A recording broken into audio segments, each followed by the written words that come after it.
Hello, good evening. This is State of Affairs. Today is International Women's Day. The theme for the global celebration is Women in the Changing World of Work, Planet 50-50 by 2030. And tonight we are very honored to have with us the chairperson of the Electoral Commission, Mrs. Charlotte Osei. When was the last time you heard or saw her on TV or on radio talking? Well, tonight she's here with us to talk about women and how they can contribute to the change we are all looking for. Thank you so much for joining us. It's a pleasure. Mrs. Osei. I like to call her Auntie Charlotte. So you hear me say Auntie Charlotte a lot this evening. Now the theme, Women in the Changing World of Work, Planet 50-50 by 2030. Do you think this is possible, 50-50 by 2030? Absolutely. Anything is possible if we are determined to make it happen. It just takes the will. If we're determined, it would happen. And if we realize that it's in our collective interests to have women, there's not a favor we're doing to women, but it's in the collective interest of the world, of our nation, of our community, to have women take their space at the workplace, it will happen. Okay, you talk about favor. There are some who say that even in 2017, there are women asking for quotas. Do you consider a quota as a favor? A quota is not a favor. A quota is society's way of correcting a historical wrong. There's so much research that shows that when women are excluded, the society, the community, the entity, the company, the institution suffers. And there's also research that shows that societies that have made a lot of progress, take like Rwanda, is because they use quotas to correct those historical wrongs. So we need to understand that it's in our interest to have women make progress, women contribute to national building. You cannot drive your car on two tires that are properly pumped at the right gauge, and then you have two tires that are deflated and think that you can make progress.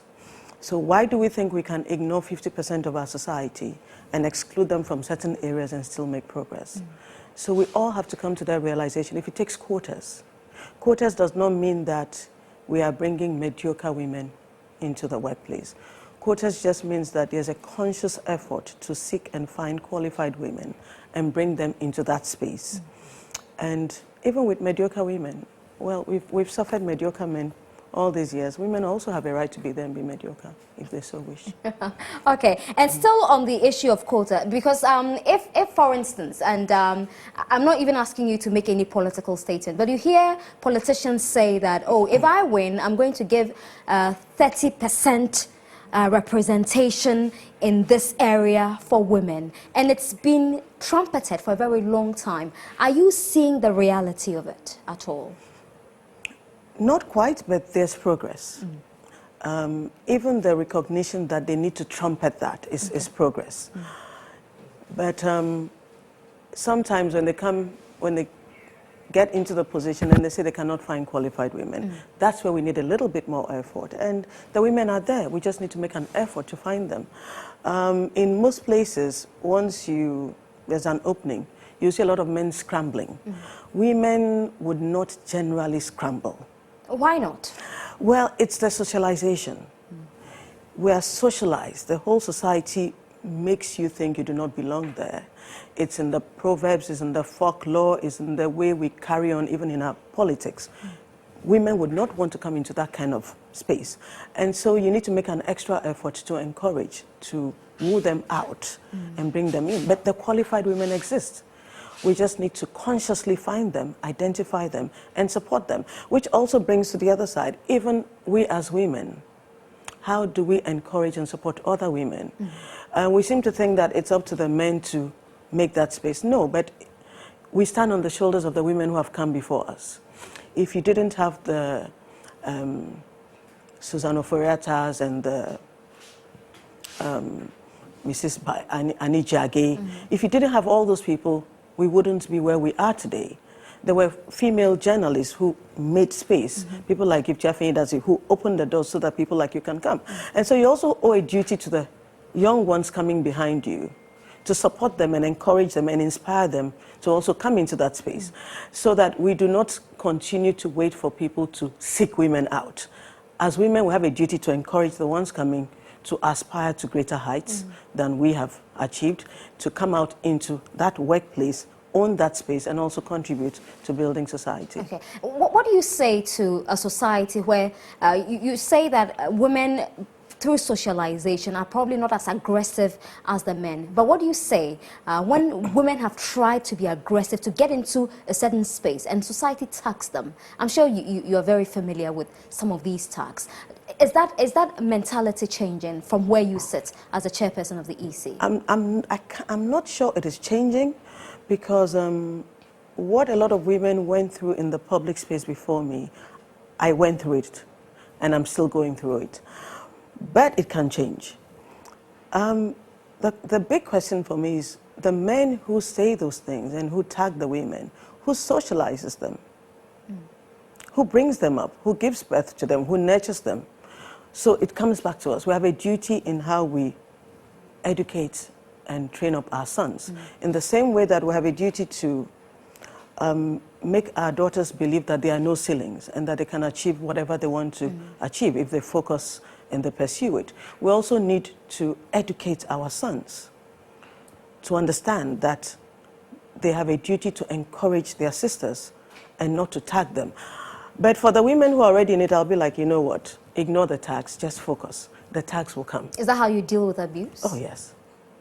You just ignore it. I mean, you have to know who you are as a person. You have to have your own values.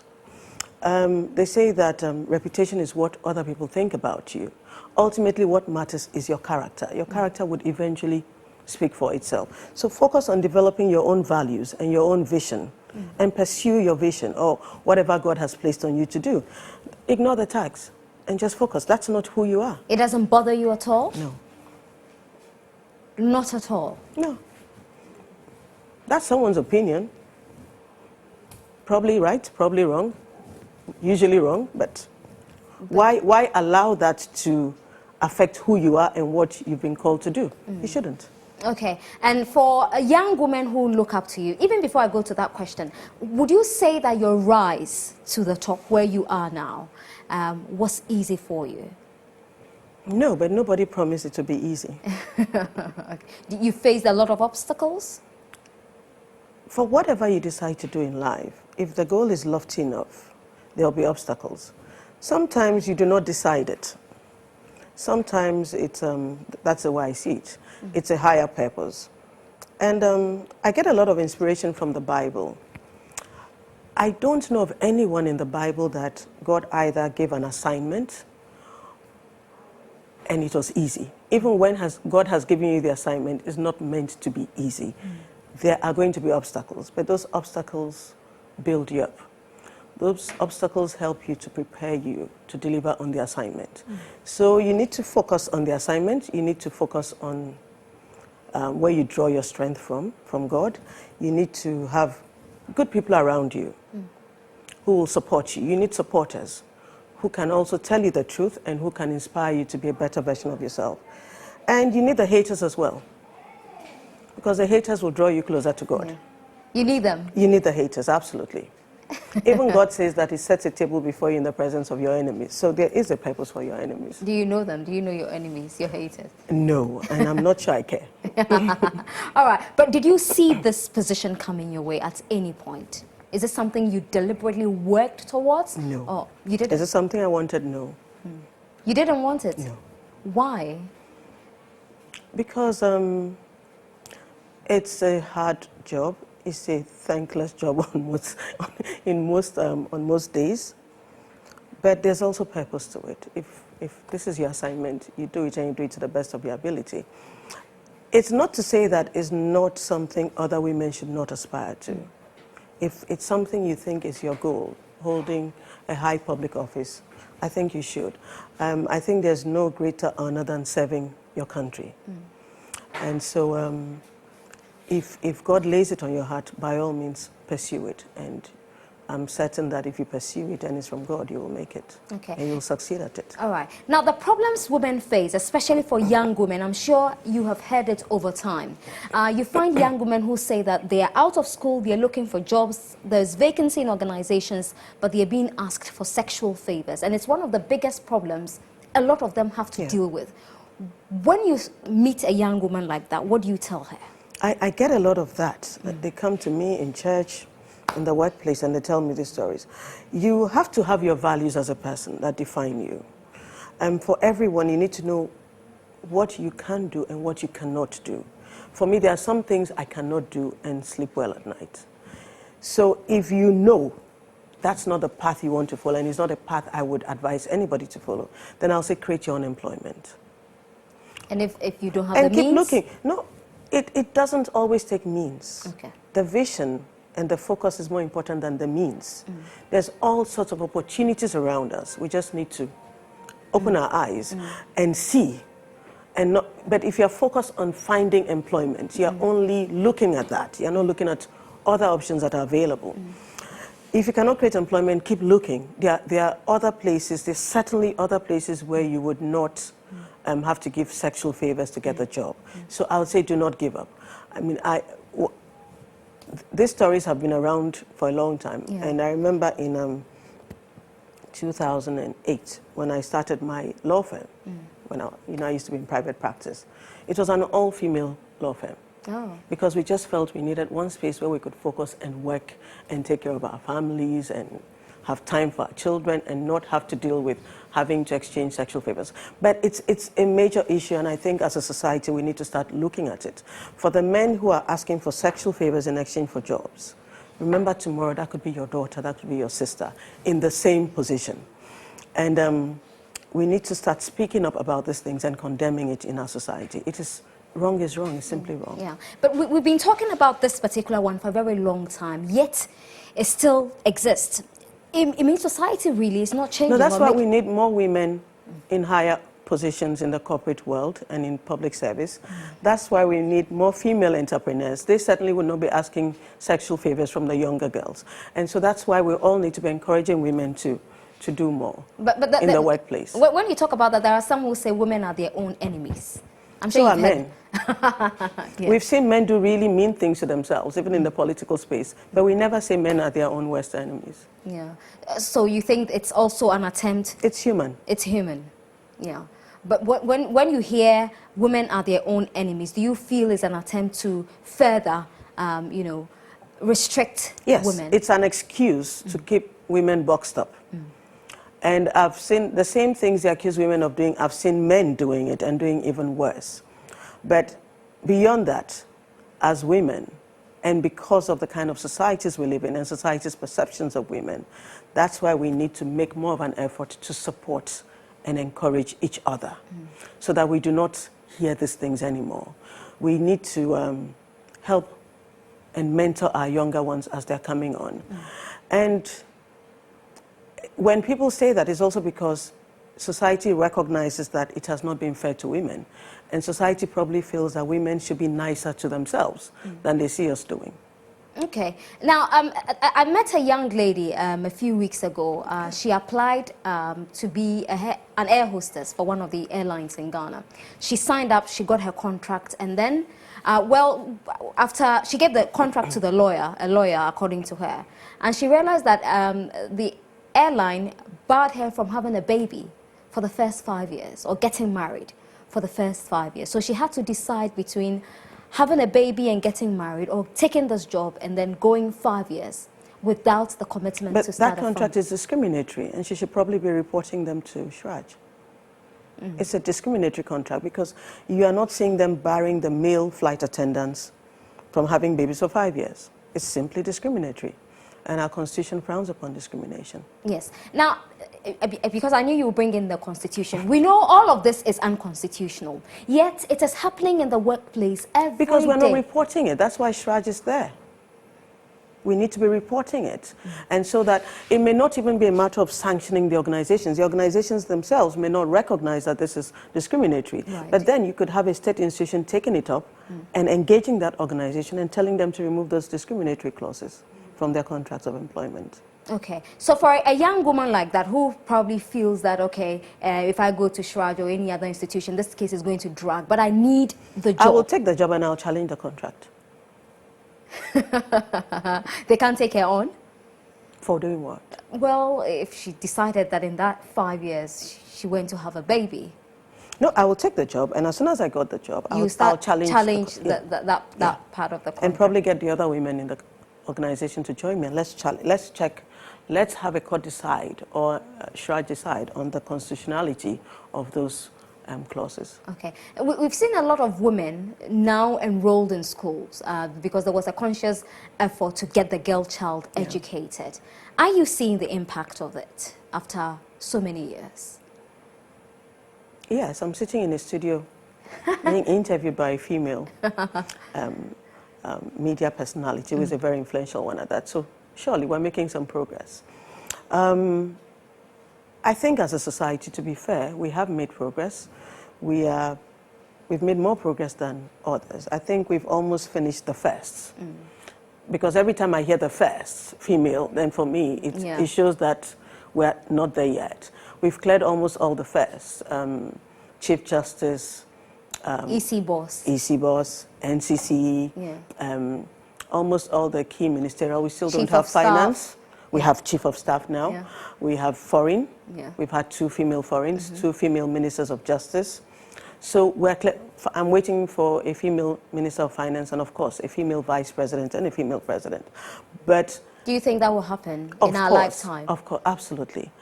But for me, every time we have a first, it's good, but it's also an indictment that there's still a journey to travel. So we shouldn't be celebrating so much? We should celebrate it, but it's a reminder that so far as you have firsts, then we still haven't quite arrived. So the more females we have in school and the more females we have coming out of schools and engaging, whether in the political space or in the public space or in the private space, it's more opportunities for women to cross all those lines and attain greater heights. Even in the private sector, it's pretty exciting. We have females heading Stanchart, heading Barclays, heading Energy Bank. I mean, it's brilliant, and we're making a lot of progress. And it didn't start now. We forget that if you take a big bank like Ghana Commercial Bank, they've had 2 female managing directors in the past. But there's still a lot more for us to do. Until we stop monitoring the first and we get to that 50-50 target, then we'll know we've really made it. Okay. I want us to talk about the Affirmative Action Bill. Okay. Yes. Your thoughts, your general thoughts on it. And I like it. You like it? You know me and liking stuff. There we go again. Because it's a recognition of a historical wrong, and we are taking steps as a nation to correct it and to open up opportunities for women. It just makes us take our time in making appointments, for instance, to make sure that we have looked out for qualified women.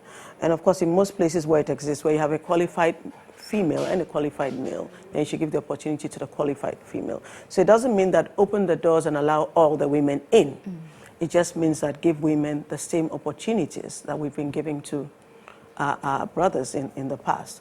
So it's a good start. And the countries where they've had it, we've seen significant progress in those countries. The Scandinavian countries, Rwanda is a brilliant example. Rwanda now is setting the pace for the world, and I'd like to see Ghana taking the place of Rwanda. Okay. What do you say when you hear anyone say that in appointing people for state institutions or, you know, wherever they're taking these appointees to, we cannot find enough competent women? They need to look. They just haven't looked. Why should they be looking? I mean, if the women are competent, they should be there for everybody to see them. Why do we have to make an effort to look? Because they have been socialized by society to wear lenses that don't let them recognize competent women. And you don't necessarily find competent women the same place where you find competent men. Men tend to hang out a lot after work. Women rarely hang out after work because you have to go home, you have family obligations. I don't hang out after work. I have to go home and take care of my family. And so if you are looking in the same places where you expect to see competent men, you will not find competent women. You would not go to a sports club and find competent women. So if that's where you hang out and you spend your time and you meet business colleagues, at the golf club, you are not likely to find a lot of competent women there because those are just not places we go to because of the other obligations society has placed on us. And that's why you need to make a conscious effort to seek out competent, qualified women. Okay. Now, I want us to talk about something else. I don't know if you follow the story of the young lady who was abused in Kumasi for allegedly stealing 1,000 Ghana cedis. She was beaten, she was stripped naked, and they filmed it. And it went viral on social media. A few years ago, a similar incident happened to two girls at the Accra Mall. They were stripped naked completely, and that video also went viral. The way women are treated, I mean, you don't see men being treated that way when they go to steal, you know, allegedly. What do you think we should be doing, I mean, as a society, to deal with these issues? We know that there are about 24 of them. The police, you know, billed these men, but people are angry that these men who were caught on camera doing this young lady have been let to go scot-free. First of all, we need to stop watching videos like that. It would be helpful to delete it from our phones and just not watch. I don't watch everything that is sent to me. When people send me videos, first thing I ask is, what is it about? If it's not something I want to see, then I don't see it, I delete it. But I think the outrage is a good starting point, and we need to express that outrage in a more formal manner. We probably, as women, need to be signing a petition and sending it to the relevant government bodies that we do not want to see women treated this way. It is an abuse. It should not happen. It just attacks their human dignity. This shouldn't be happening. And we need to channel that outrage properly and show that this is not the kind of thing as women we want to see being done to other women. Yes, you may be caught stealing, but there are ways and processes of dealing with that preserves the human dignity of the person. This is not the kind of treatment we want to see meted out to women. So as women, we should be doing something more collectively to express our outrage in a formal manner and demand the appropriate action from the authorities. Okay, and then there's this story just a few days ago, I don't know if you've heard that one, of this young lady who got her face smeared in pepper at a restaurant in Accra. Okay. Yes, Mawako, a very young lady, and she's very, very upset. There are some who are saying that, okay, it could have happened to a man as well if the man had been in the wrong. But people are getting upset because she's a woman. Then why not? Why can't we get upset because she's a woman and we don't like the way she's been treated? We have every right to get upset. If the men want to be upset at things being done to men, we haven't stopped them from getting upset. So they can get upset. We are upset about this.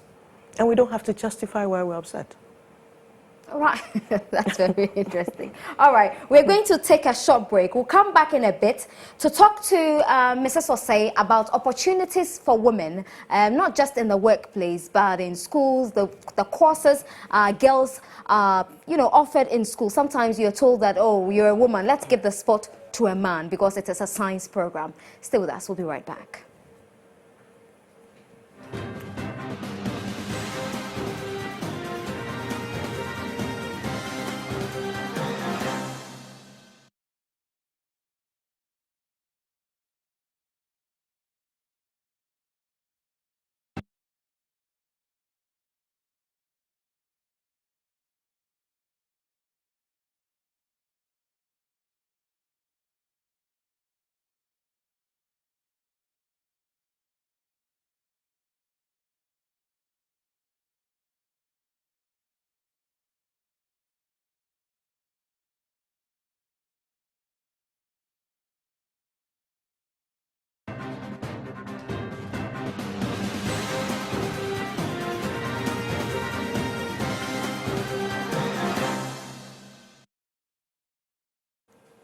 You're welcome back. This is State of Affairs, and we are talking to the chairperson of the Electoral Commission, Mrs. Charlotte Osei. Now, I want us to talk about opportunities. Okay.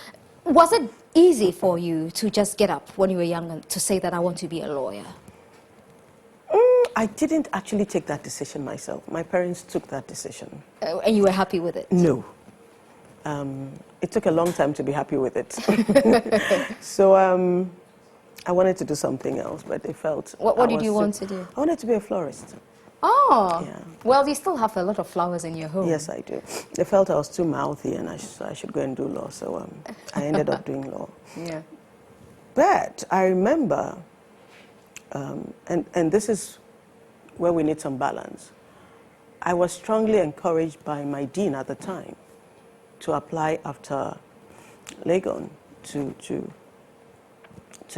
after the bar. When I was doing my national service at the law faculty, I was strongly encouraged to apply for a master's program. My dean was male, Professor Fosuama. He said, you have to apply and you need to go and do your master's. But there was also someone else. I remember when I went to get my transcript from the law school who felt that, why are you going to waste your time doing a master's program when you're a woman? And it's bad enough that you're a lawyer, you will not get a husband. How much more with a master's degree? So you would meet all sorts. You would meet men who will inspire you. You'll also meet men who would think that this is not the path for women. We need some balance about it. That's all I'm saying. Okay, but when they say it is not a path for women, and you get a lot of young ladies saying that, oh, physics, I cannot do physics because my father thinks that, well, it's an area for men, or mathematics. I'm a typical example. I just don't like maths and physics and all of the chemistries because I feel it's so difficult. But for young ladies who are coming up and they're being told that, oh, we have only 3 sports, so the 2 sports will go for 2 men and not 2 women. That's where we have a problem. If you do not like math or physics, it's not because you're a woman. It's because you just don't like it. There are men who don't like math or physics. I didn't like math or physics. I found the art subjects easier. But I had a lot of friends who found the sciences easier. And it's not a gender thing. So it should be that you are allowed to go with what you feel most comfortable with, what you excel at, and not because you're a woman. That is when it becomes a problem. And so if you tell me that I should not go and do a master's in law because I'm a woman, and being a lawyer means I will not get a husband, and more so if I have a master's degree, should that be my ultimate aim as a woman? Because society generally feels that you are only a fulfilled woman when you're married with children. So those are the issues we have to address, and that's why I said it comes down to the socialization and how we ourselves, as mothers, as aunties, as sisters, socialize the ones coming after us. I was not socialized to believe by my mother that marriage was the ultimate. In fact, it was never made an issue. It was be happy and live your life and fulfill your purpose and do whatever you want to do. And so when I met someone who was telling me otherwise, I laughed it off because I found him funny. And I just went ahead and collected my transcripts and I applied to grad school and I still went to do my master's. Yes, I got married and I'm happy about that. I got married, I had children, it's beautiful. But I do not also believe it's the path for everyone and is not the only path to fulfillment. And I think everybody should be allowed to carve their own paths. If marriage is part of God's purpose for you, lovely. If it is not, it does not mean you cannot be happy. And we should stop putting people into these boxes and making them think that unless you have the other person's life, then you're not happy and you're not a fulfilled person. I think that's just wrong. Okay, so then it comes back to the issue of societal pressure, because you have a lot of young women, when they are 26, 27, and they're still single, then they start getting very worried because they need to get married. There is pressure on them to get married. I get pressure not from my family, but from people who have no idea who I am, saying that, oh, you have a son, you have a good job, you need to get married, and then And what will happen when you get married? I don't know, I guess. You'll be happy because you're not happy now? I doubt it. You look happy because to me. Sometimes I even get abused on social media, and the first thing they will say is that, go and get married. Yes. Find yourself a husband. I'm sure you meet people with such stories as well. A lot of them. And that's why I said those are things we have to start correcting in How our do we society. correct that? Well, this conversation is a good start. And having this conversation with other young ladies is a good start. But making people feel that there's only one path to fulfillment and to purpose is wrong. If you read the Bible, there are all kinds of examples. There are people who married and were happy. There are people who did not marry, and there are people who married many wives and still got no happiness out of it. If marriage was supposed to be the source of happiness, Solomon would have been the happiest person in the world. He didn't exactly come across to me as a very happy person. So this fixation on this is how a woman must lead her life has to change. Your male colleagues do not get those kinds of attacks. Nobody thinks that because they are not married, it means that they are not happy and they are not fulfilled. And so as women, we have to start engaging each other and supporting each other. In fact, what I say to young ladies when I am engaging them is, you should have your own vision and your own sense of purpose. And you should actively walk in that purpose, if it's God-given or you've selected it yourself. If you want to marry, then the choice of that spouse is very important, because some spouses are dream enablers. They will support you and help you achieve whatever you want to achieve or whatever God has placed on you. There are other spouses who are dream killers. You should run very far from those types. And so, depending on where you know you want to go, you need to select that spouse very carefully. Otherwise, it's very difficult to have a husband who is fighting your purpose. It's a constant battle, and something would have to give eventually. I'm very happy that I'm married, and I'm very, very happy that I'm married to the person I'm married to. He's very supportive? He's super supportive, because it's not everybody who can take the kinds of challenges that come with the kind of job I am currently doing. How did he deal with all the abuse you received prior to the elections? He expected it. He cautioned me, said, this is going to come, so you need to prepare for it.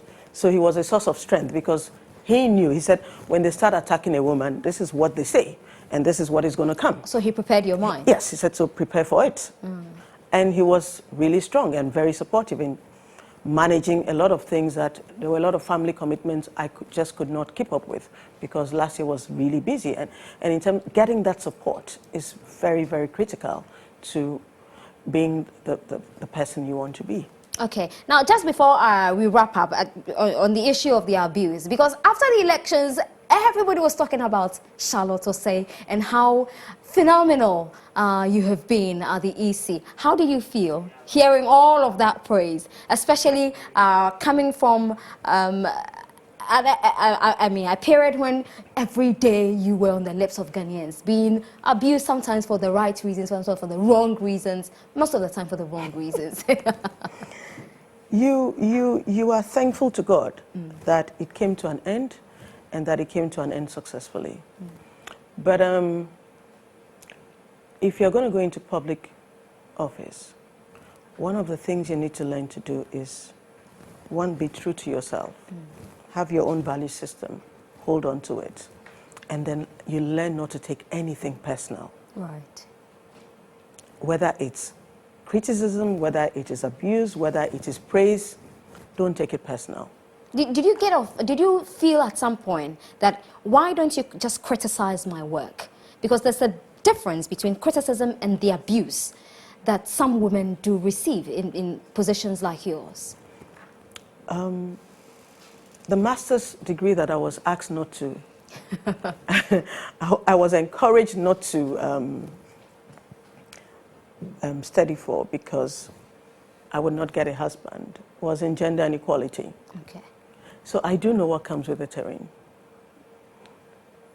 There are some spaces that it's very hard for some people to see women there. And people will see what they want to see. And so you have to learn to focus and ignore the distraction. There is constructive criticism. You need to use that to improve on what you're doing. But when it is just abuse, why would you focus on it? Just do not focus on it. It's a distraction. You focus on what you're doing and doing that excellently. Okay, so as we wrap up, what do you say to the several young women who look up to you for inspiration? They do. Yes, they do, including me. We need to be strong.